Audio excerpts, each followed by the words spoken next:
কুয়াশা ভেজা শ্মশানে বাতাস থেমে গেছে। ধূপের ধোঁয়া ধীরে ধীরে আকাশে মিলিয়ে যাচ্ছে, যেন অদৃশ্য কোনো শক্তি চারদিকে ছড়িয়ে আছে। মাঝে বসে আছেন বামাক্ষেপা, গভীর ধ্যানে ডুবে। হঠাৎ চাঁদের মতো নীল আলো উপরে থেকে নেমে আসে। তার মুখে পড়ে সেই আলো। তিনি ধীরে চোখ খুলে তাকান। বৃদ্ধার আগমন। ঠিক তখনই এক বৃদ্ধা ভুল করে শ্মশানের দিকে চলে আসে। ভয়ে ভরে পায়ে থেমে যায়, চোখে আতঙ্ক। বামাক্ষেপার দিকে তাকানো। বৃদ্ধা কাঁপতে কাঁপতে বলে, বাবা, তুমি না থাকলে আজ আমি বাঁচতাম না। দেবীর রূপ প্রকাশ।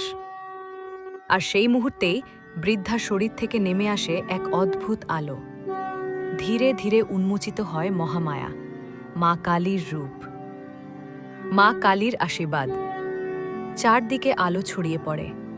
মা কালী সামনে দাঁড়িয়ে হাসি মুখে আশীর্বাদ দিচ্ছেন। আর বামাক্ষেপা বুঝে যান, এ ছিল মাতৃকৃপা, তারই পরীক্ষা, তারই দর্শন। কুয়াশা ভেজা শ্মশানে বাতাস থেমে গেছে। ধূপের ধোঁয়া ধীরে ধীরে আকাশে মিলিয়ে যাচ্ছে, যেন অদৃশ্য কোনো শক্তি চারদিকে ছড়িয়ে আছে। মাঝে বসে আছেন বামাক্ষেপা, গভীর ধ্যানে ডুবে। হঠাৎ চাঁদের মতো নীল আলো উপরে থেকে নেমে আসে। তার মুখে পড়ে সেই আলো। তিনি ধীরে চোখ খুলে তাকান। বৃদ্ধার আগমন। ঠিক তখনই এক বৃদ্ধা ভুল করে শ্মশানের দিকে চলে আসে। ভয়ে ভরে পায়ে থেমে যায়, চোখে আতঙ্ক। বামাক্ষেপার দিকে তাকানো।